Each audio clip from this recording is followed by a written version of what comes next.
You are Locked On Auburn, your daily podcast on the Auburn Tigers. Part of the Locked On Podcast Network, your team every day. Yes, welcome on into Locked On Auburn, your daily Auburn Tigers podcast. I'm your host, Zac Blackerby, and joining us as he does every Friday for a Ferg Friday, Justin Ferguson with the Auburn Observer. Happy bye week to you. How are you, man? I'm doing great, man. It's perfect. Perfect day. I know we're recording this the day before, but listen, it's a bye week, which I'm excited about. And if you read the Observer, I didn't write the mailbag today. I got Painter to write the mailbag, so I've had the last couple of days pretty chill. A reader of ours suggested Painter do the mailbag. I was like, you know what, this is a perfect week to do it. So yeah, I've been kind of cruising these last couple of days, which has been nice. I love that. Yeah, you and I, that's not up yet at the time of us recording, but I'm always excited for the mailbag, but now I'm extra excited for the mailbag. Did he get to pick the questions too, filter through the questions, or yep, did you everybody? So yeah, this is all Painter. This is all Painter. All I'm doing is I'm going to edit it like he edits my mailbags every week as well. So we're just switching roles for one day only, and it's pretty exciting. That's fun. I wasn't going to have you on this week because we're playing each other in fantasy football, and I don't know. I just don't know if I can deal with it, but that's fine. Your favorite to win, so. Yeah, and my team, that team's kind of been a little iffy this year. I've got several key guys on bye weeks this week, so I've had to do some shuffling. So we're gonna have to pull through. It's gonna be a tough one this week. Yeah, we'll see. All right, not a tough one for Auburn. Auburn gets the week off, which is great. But man, just the feeling of optimism throughout the fan base has been crazy. I mean, the sky was falling a few weeks ago.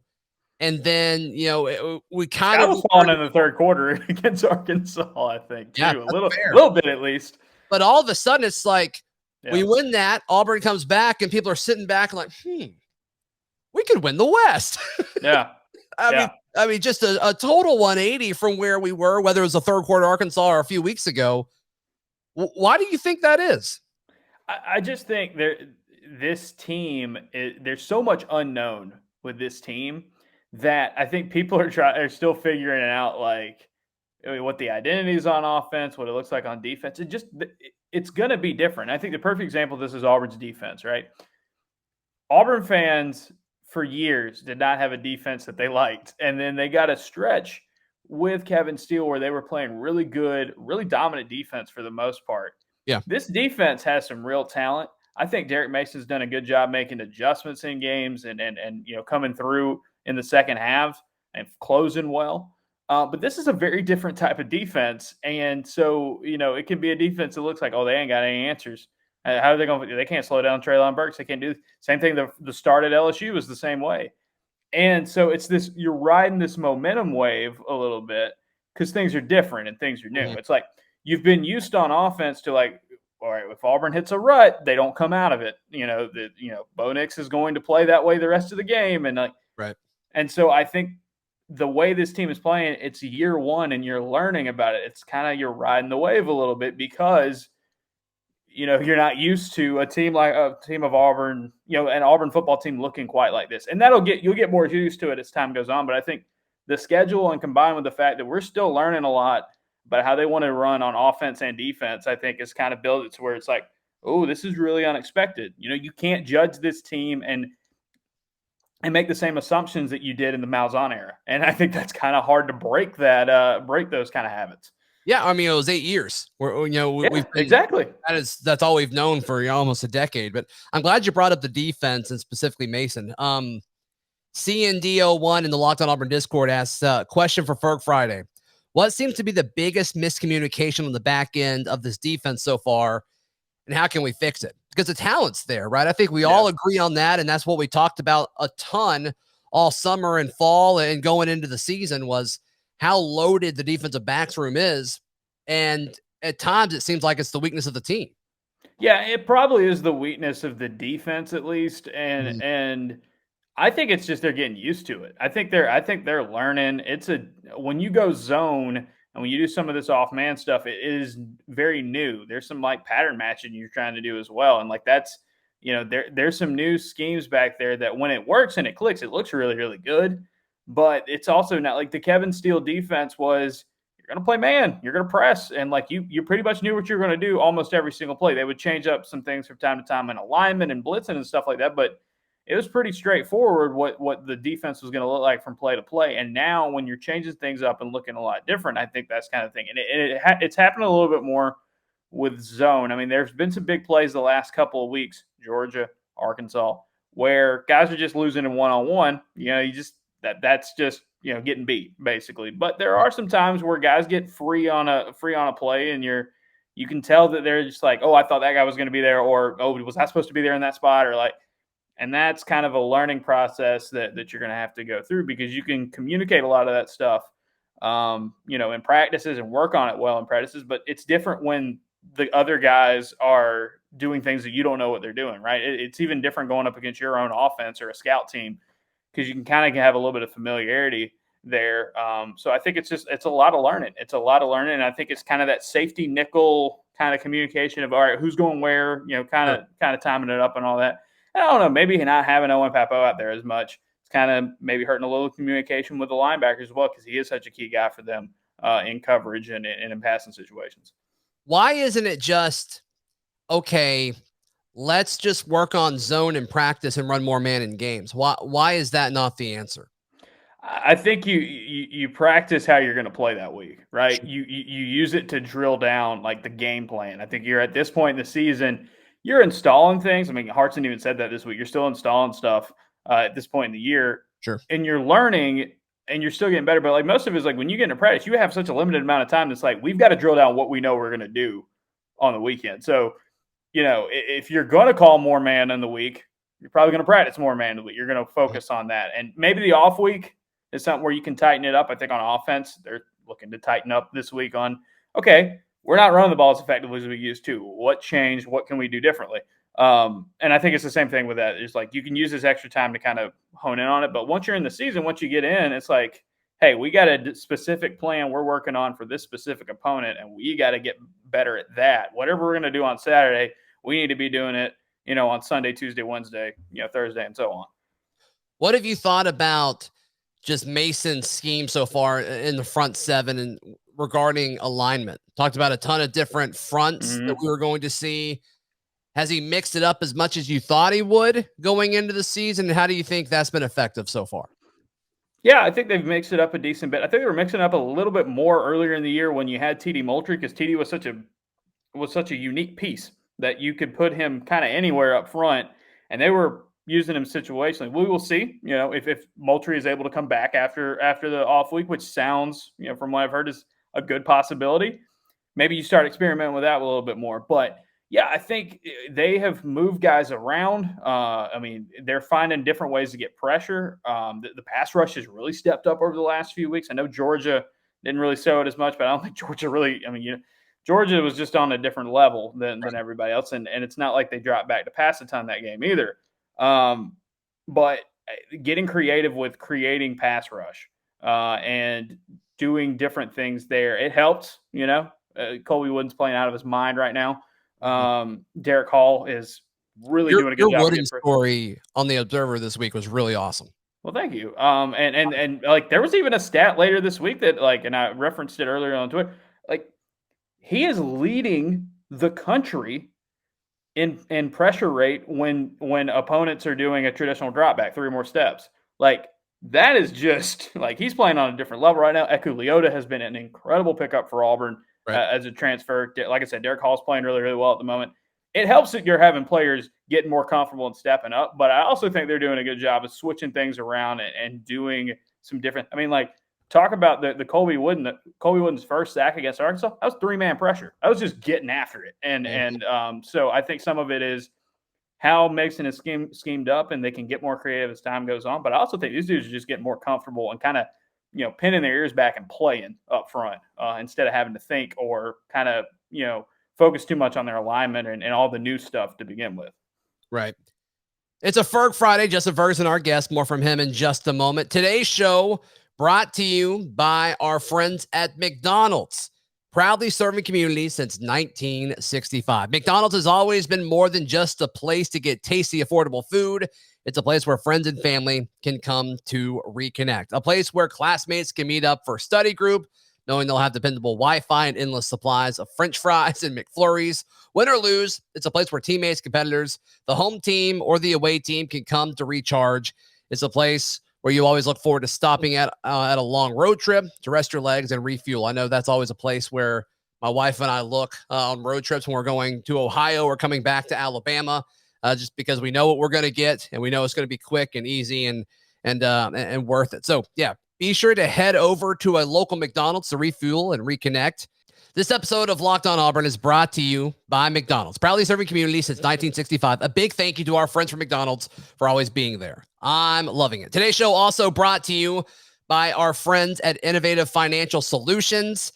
Business owners and high-income professionals, be sure to listen up. Have you ever considered that by fueling a 401k or an IRA, you are possibly creating a massive tax burden on you and your family when you retire? Contrary to what you've been told by traditional advisors and accountants, this does not save taxes. It just postpones tax calculation. So be sure to check that out and make sure you're in a good place. And you can do that by reaching out to Ethan Dahl. He's the owner of Financial Solutions and has clients all around the country. Contact Ethan at 251-243-6038 or email him ethandahl@ethandahl.com. Ethan Dahl, your alternative to traditional financial planning.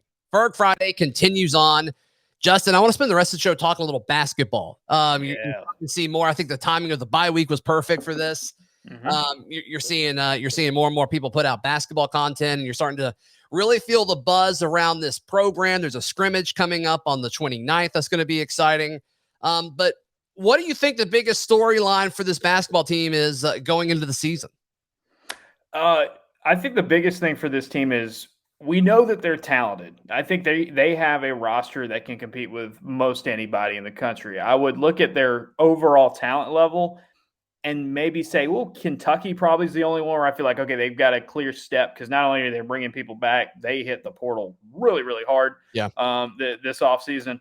But they've got all that talent. How long is it going to take for all that to click, right? How long is it going to take for them to run the offense the way they want to adjust some of what they're doing on defense because of their size? The Allen Flanigan injury definitely throws a wrench into that because whenever he's able to come back, there's going to be a process of easing him back into it, getting him meshed with the new guys as well. So, I mean, there's no denying that this team is really, really good. Mm-hmm. And this has a potential to be the most talented Auburn team we've seen in at least 20 years.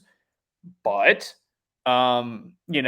paper doesn't win basketball games. You got to actually go out there and do it. And so this is going to be the big storyline. Is this non-conference schedule isn't brutal, but there are few gimmies. There are a few layups on this one. There's going to be some teams that give Auburn some real trouble and give them a good fight. And then there are other teams that are just going to be really good, especially the ones you might face down in the Bahamas. So, this is going to be a big time non-conference slate to try to figure all that out. And of course, Flanigan's injury, puts a little bit into that timeline. Yeah, no, it's a big deal for sure. What's going to happen with the guards is an interesting for me. The rotation, especially at the point, because Green is a guy that has a lot of energy. I mean, it's going to be impossible for Auburn fans to not see Jared Harper when he plays. Right. Jasper, how does he fit in? And then obviously Katie Johnson, the Georgia transfer. I mean, I'm just hearing nothing but great things about all three of these guys. Yeah, it's a really good three-man guard rotation. And, when Flanigan comes back, you might see like Devon Cambridge get involved a little bit more at the two. But for right now, it's that those three guys are going to play a lot of minutes at one and the two. And Wendell Green is a pure point guard. Katie Johnson probably more of the two. And Zep is a combo guy. But all three of those dudes could run point if you needed them to. And Katie Johnson, Zep Jasper, both guys that played it in high school. Also played it a little bit in their college career as well. So I think what you're going to most likely see. Katie was Georgia's point guard, though, right? That was Severe Wheeler, who's now at Kentucky, the little guy. But yeah, when he would do some like backup, combo. He is a combo guard. Was very much a point guard in high school. So yeah, I think this is a rotation that should be really, really good. Wendell Green is really fun on offense. I think he is probably your really good bet to maybe be the starter at point guard. And he has Jared Harper-like range because he's not afraid to pull it from anywhere, can get to the basket, very creative. I think some of his size and a little bit of his athleticism is going to kind of take away a little bit from his defense, but that was something he can kind of grow into and learn. Zep Jasper is like Weapon X on this team because not only is he probably your best on-ball defender of the guys who are healthy right now, he's got potential, man. I think people are maybe overlooking how well he can shoot the ball. He does a really good job of every time I've seen him in practice. He's got a great shot, can hit it from deep, and can do a variety of things there. And then KD Johnson is just a tack dog on offense and defense. He's going to come right at you on offense. He's going to come even harder on the defensive end. He's got good range as well. But that's a good rotation you can pick from. And like I said, I think the big thing for Auburn is that any three of those guys can step out and play point guard. Because last year that was the big problem for Auburn. It's like, oh, we don't have a point guard and we don't have anything. Right. So I think that versatility, you're going to see a lot of meshing. Pearl loves to have positional basketball. He doesn't believe in positionless basketball like a lot of coaches do these days. But I think the line between 1 and 2 is going to get blurred a good bit this season. I've heard, you talk about Zep being a good on-ball defender. I've heard nothing but ridiculous things about practices when KD and Zep are in at the same time. And it's like they have to redesign practice because they couldn't get the ball down the court. That's crazy to think about.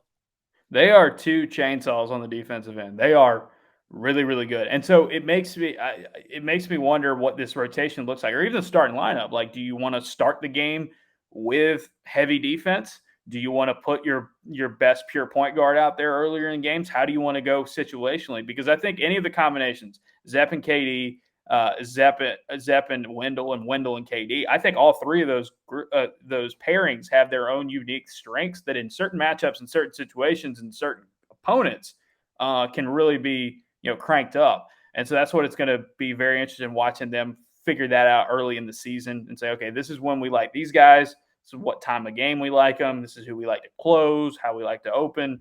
It's going to be a lot of fun. And they're all new. That's the other thing is it's going to be a learning process for all those guys. Right. Justin Ferguson, our guest on this Ferg Friday. We'll talk about the positions outside of the guard position in just a moment. Today's show brought to you by betonline.ag.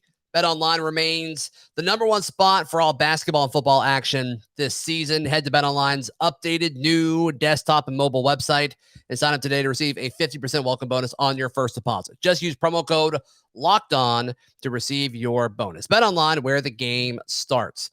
Also, today's show brought to you by Built Bar, the best tasting protein bar ever. A ton of different flavors. There's something for everyone at Built.com. Head to Built.com right now. Use promo code LOCKED15 to get 15% off your order. Use promo code LOCKED15 for 15% off at Built.com. Justin, tell us what all's going on at the Auburn Observer right now. So the Painter mailbag's up today. That's right. But this week we had a film room where broke down 9 plays from the Auburn-Arkansas game offensively and kind of got a little bit more in kind of the design and the strategy about them. That was a lot of fun to do. The Colby Wooden story that you mentioned earlier, did a story on Wednesday about how Auburn's defensive DNA is going to change this year. It's going to be a different looking defense than what I think we're used to seeing from a Bruce Pearl team. And there's a lot of positives to that. It's going to look different for a reason. And we had a premium podcast up on Thursday. Painter and I just kind of shooting the breeze about Auburn football and Auburn basketball, a little real laid back show on that one.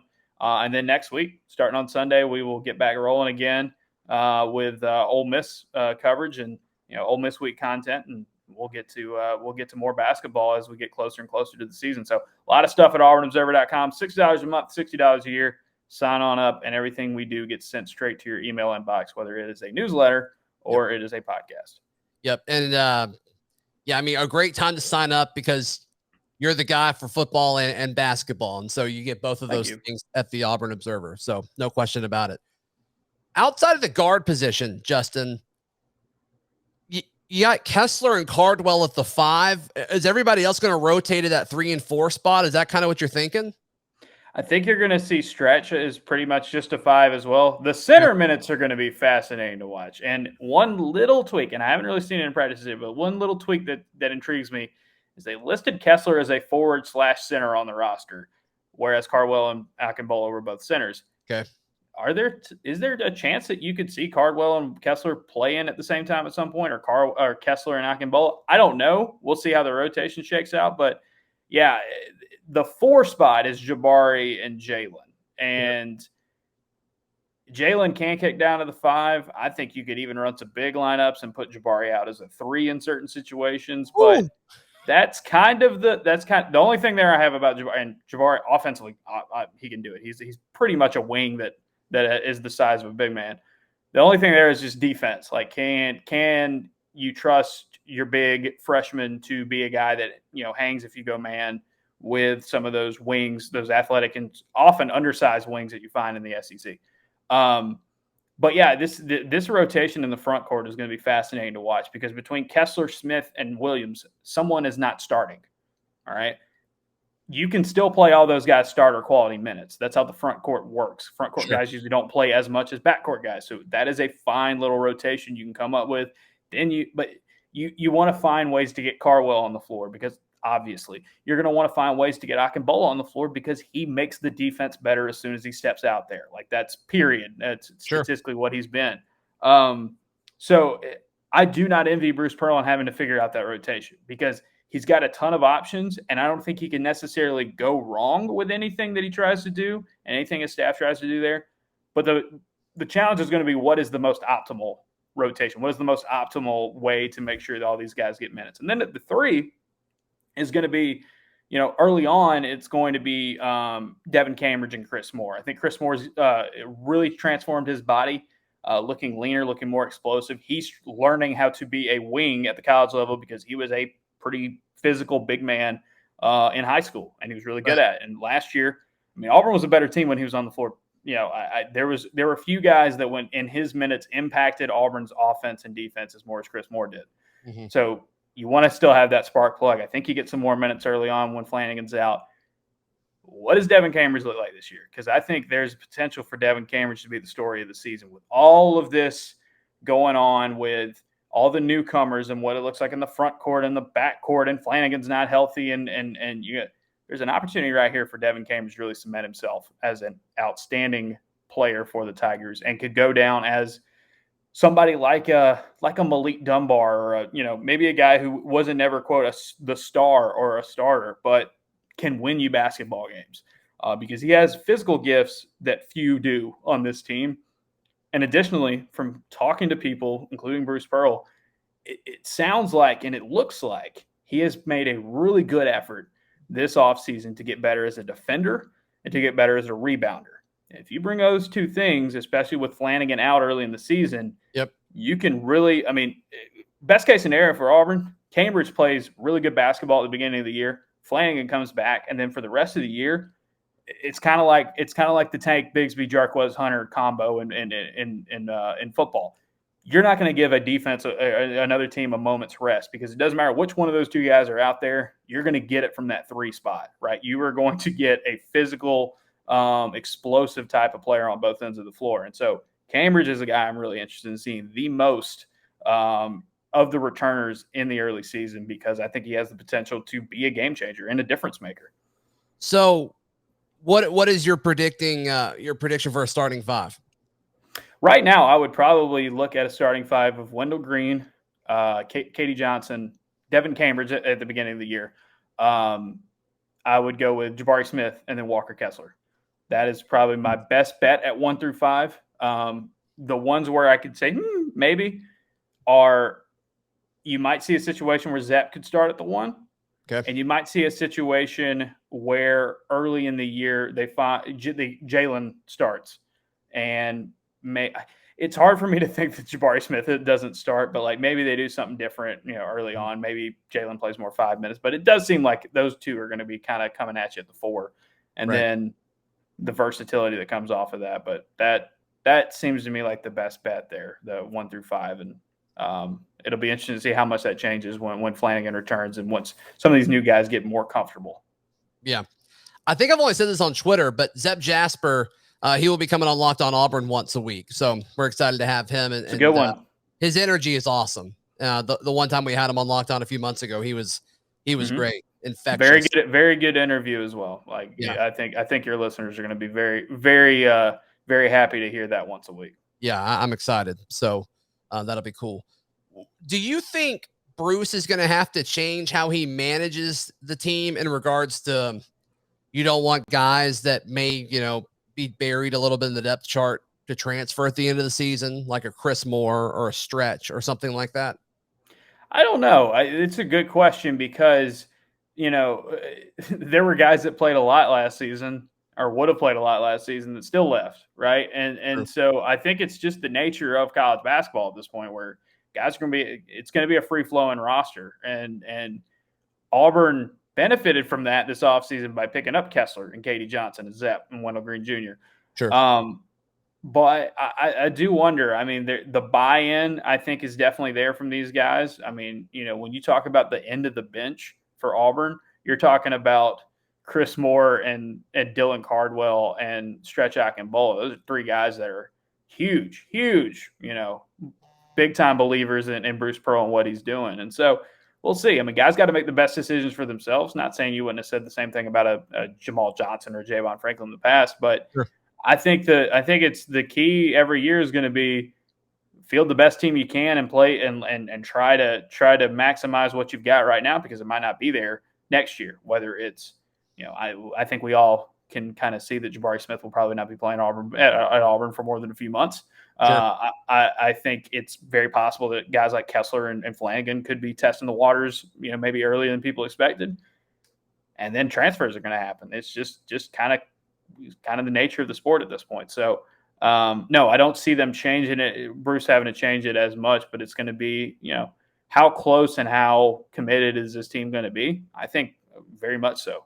Pearl has said all throughout, and the other guys have said all throughout this offseason, hardest working team they've ever been around. There's a real bond and a real camaraderie with this team. They have accepted and kind of funneled the new guys in really well. But you think about how much of these dudes from last year went through and the sacrifices they made to stay, negative tests for COVID and go through that weird year and everything that happened. And then come out on the other side, and they're having fun and playing a lot more free and loose kind of basketball, and that's a lot of fun to watch. No, you're right. A lot of sacrifice from last year. That's a great point. Justin, how can folks sign up for the Observer one more time? AuburnObserver.com. Put in your email. It'll give you an email instructions to subscribe. $6 a month or $60 a year. Get you access to everything we got going on. That's Justin Ferguson. Yeah, go be sure to sign up at AuburnObserver.com. Worth every single penny. All right, it's game week again on Monday. That's when we will be back right here on Locked On Auburn.